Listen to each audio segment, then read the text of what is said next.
What if everything you call seeing has been an attempt to function without the true light of creation? And what if what you call understanding has actually been an attempt to see in darkness, using memory, comparison, judgment, and identity as substitutes for true vision? Today we are contemplating lesson 44. God is the light in which I see. This lesson makes a quiet but very much a radical claim. You do not create vision. You do not generate clarity. You do not manufacture light. You're either going to allow light, clarity, and vision to be revealed for you, in you, through you, or you will substitute darkness and call it seeing. The perceptual error that we're aiming to undo here is this. You believe light comes from the world, and you see by what is outside you, when in fact you don't. The ego teaches that seeing is mechanical. We learned it all in science class. Light hits objects, that light bounces off objects, hits the eyes, perception happens.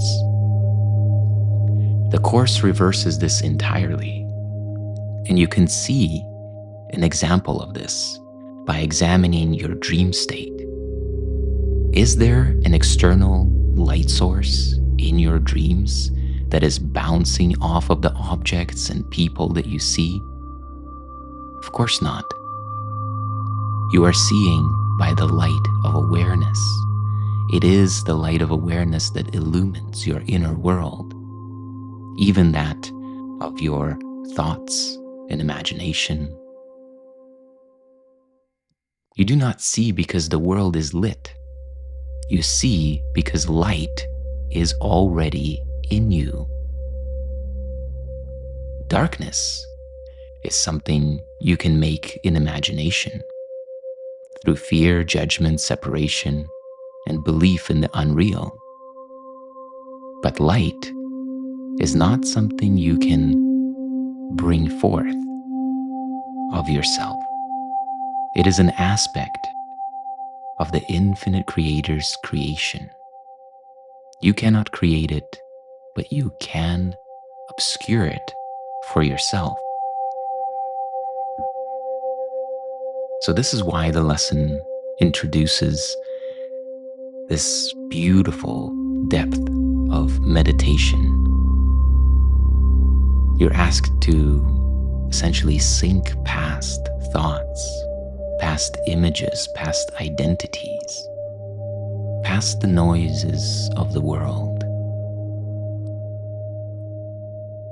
You're invited to surrender totally all that is known. And the ego resists this intensely. Because what lies beneath all of this noise, all of the surface churning of the mind, is not some empty void. It is the light of your being, the light of pure awareness.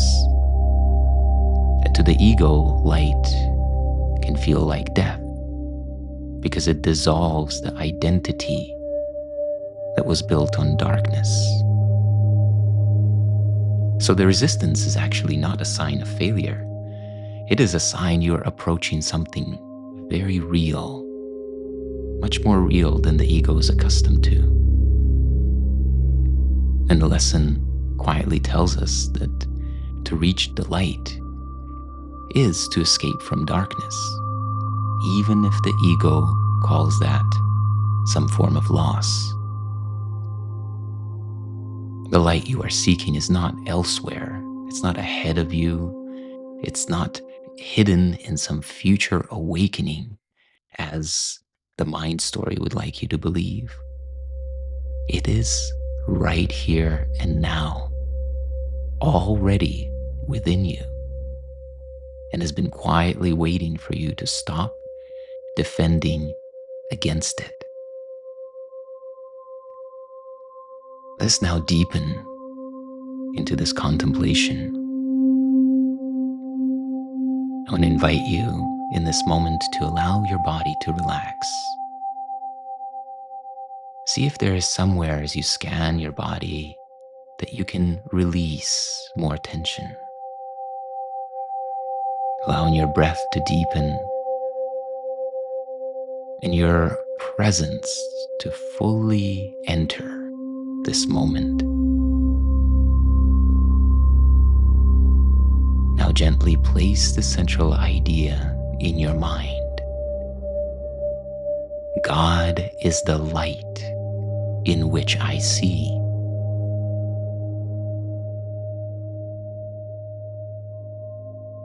And see if you can gently come into contact with the possibility that this idea is wholly true, that God is indeed the light in which you see all that you behold.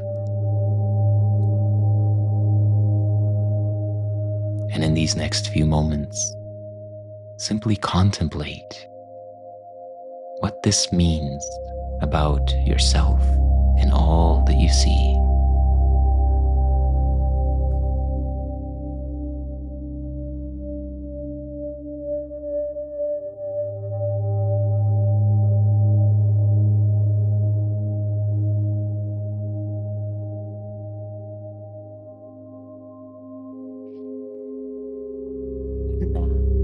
Let's begin to unfold our contemplation into dialogue. And the very first question that I'd like to bring to us is this: how much of what we call perception is actually memory rearranging itself into meaning? That's a really potent starting point. Almost everything, isn't it? Our brains are basically prediction machines, stitching together fragments of past experience, naming things, making stories out of movement, light. Hardly any of it is actually fresh, seeing it's all interpretation, layered on top of what's already known. So if light is already within us and we have been unaware of this light, what is it that we've been using to so-called see instead of it? It's as if what we've been using is an echo chamber, like carefully constructed interior made of everything we think we know about the world, judgments, stories, preferences, all those familiar labels and reactions. That internal narrative makes the outside world seem predictable, but that's actually a hall of mirrors projecting outwards. It feels so real, so substantial, but it's the past running the show, not actual presence. Let's go deeper into what this lesson is pointing to when it says light. God is the light in which I see. What is that light? The light feels unbound. Unlike a beam we aim or direct, this isn't something we use to reveal. It's what revealing already is. It's not separate from seeing. It's where seeing happens. It's that clear space before any description, before any category or judgment falls into place. Well, what's really striking is how effortless it is. There's no striving or filtering needed. It just is. The light doesn't choose what to illuminate or obscure. It simply radiates outward, encompassing everything. It is the light of awareness, isn't it? Right? It's the light by which I see a thought that arises within, or even a memory. There is something that is clearly not an external light source that illumines even our dreamscape in our imagination. Exactly. The awareness itself. the presence that's holding the entire show. The dreamscape, the imagination, all of it's happening within this radiant knowing. You can't find the source of the light by tracing what's being illuminated. It's prior to all of that, simply containing it. And the strangest part, when we finally rest in that awareness, the thoughts and dreams become less solid somehow, less demanding of our attention. Yeah, it's as if we come to realize that the light is what's real. The light is here at all times. It is eternal. It has never left our experience. It has always been exactly as it is. Everything else has been coming and going, and yet the light is the only thing that's remained. And somehow, within this ego dream construct, this light is the only thing that we've been unaware of. It's almost cruel, isn't it? The most fundamental reality has been here the entire time, perfectly available, but masked by all the frantic searching for something else. Like we're desperately building monuments and writing symphonies, trying to impress the light, when all it asks is for us to stop and notice it's already shining. Maybe what feels so wrong about separation isn't the separation itself, but the complete missed opportunity to recognize this constant witness. Yeah, it seems like it's too simple to be the it that our ego matrix dream character self is after, right? It's too effortless, it's too close, it's too simple, it's too just there. And somehow it seems like what we're looking for can't be this. Yeah, that's the rub. The ego loves complicated quests, impressive achievements, unique identities, something to protect and defend. But the light, it's universally accessible, effortlessly present, and completely unimpressed by our stories. There's no you to maintain or prove anything to in its presence, which feels like total annihilation to an identity built on scarcity and effort. The ego would rather search for treasure across continents than notice the gold already surrounding it. Yeah. So it's that identity that we have within this epic saga of this little character moving through life and seeking for its treasure. And as long as our identity is one with this dream character, it's going to forever obscure what's been called by many spiritual teachers as the diamond that's already in our pocket. Exactly. And there's such tenderness for that character too, isn't there? It's trying its hardest within the rules it believes in, playing the game as well as it knows how. But from here, from this light, it's not condemnation we feel towards the character, but something like recognition. It's a beautiful, earnest attempt to navigate a dream, and it's the mistaking of the dream for reality that feels like suffering. Well, the character cannot help but experience the dream as reality. It is its reality, isn't it? You're right. From the character's perspective, it absolutely is real. There's no higher vantage point within the dream. The sorrow arises when we forget there's something beyond the storyline, that we're not just trapped in this particular narrative. The invitation seems to be recognizing the dream without identifying as solely the character. There's awareness of the play unfolding, but we're not the role being performed. That's right.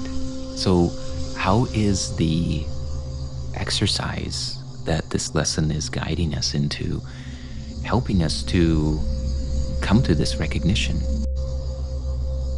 It feels like this lesson is trying to gently nudge us to change where we direct our attention. Instead of looking for light elsewhere, in the next accomplishment, the right relationship, the perfect experience, it's asking us to shift inward, not to create something new or change something, but to notice the light that's already here. Almost to look without trying to understand, to just behold, as if the light is a friend we've forgotten about, rather than some holy quest. So when it asks us to sink past our thoughts, past the noises of the world, what is really being talked about here, the guidance that's being offered, is to release our hold on concepts, right? On concepts, on the familiar, on the known, on the things that we're so used to handling, so to speak, in our mind. And when we release these, we naturally find ourselves in this that, from the dream character's point of view, we may call the unknown. Yes, exactly. It's not about achieving some state of thoughtlessness or emptiness. It's about releasing the grip on what we believe to be important. And then what is this unknown that's waiting on the other side of that letting go? It's really the known, isn't it? The thing we've always been surrounded by, but been too busy clinging to concepts to notice it. Soon as the mind isn't occupied defining, protecting, or analyzing, there's this immediate experience of being that wasn't even missing, just obscured. So cool. I love what you're saying here. So yeah, from the point of view of our dream character identity, we are approaching the unknown.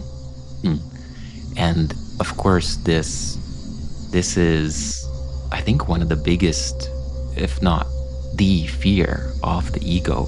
Because if we think about death, if we think about dissolution, if we think about basically, loss or anything the ego fears, it is fearing the unknown. It doesn't know what's there. There's nothing there that it can control on the other side of the experience. And yet, at its core, what we're really talking about is coming back to our own true identity, which is the only thing that we can truly say is known. That's beautiful. The irony is that fear's whole project is trying to protect us from something unknown, but the unknown, when really met, turns out to be homecoming. And the character's fear about being alone, is that actually different than being complete? When everything else falls away, there's nothing there. There's just wholeness. And the ego keeps warning about a wilderness when it's actually guiding us home. This has been a very beautiful discussion. I love where we took this. And as we bring this to a close now, what would you like to leave the listeners with that maybe can help us to deconstruct some of our blind spots and really allow this lesson in a way that perhaps we've never done before? I think there's something in noticing your own resistance to the simplicity of the lesson, the moments you feel uneasy when it suggests that God's light is already lighting everything, or when you instinctively want to analyze how this actually works rather than just resting in it. That discomfort isn't an obstacle, it's actually where the practice lives. Maybe pausing there with whatever's arising can become our daily reminder. The light hasn't changed, but our noticing of it can. Excellent. I appreciate that, Shanti. And as we come to a close, just notice that nothing needs to be added to this moment. for it to be complete. Even the story about something coming next, something you gotta do, something you have to remedy, all of that is no different than the song of a bird or the sound of the wind moving through the leaves of a tree. There's nothing you have to do about any of those thoughts.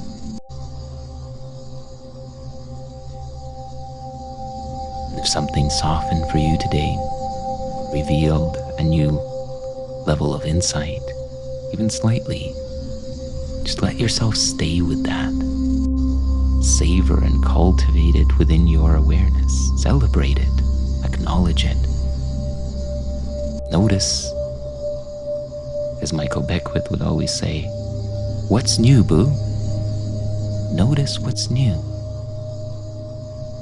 Because what's new is what is breaking down that familiar, that known prism that has become the very foundation of this identity of separation. And if this stirred something real for you, I'd love to hear how this lesson met you. Share it in the comments below, or pass it along to someone who's also ready to stop searching and start seeing. And now, let us go into the silence.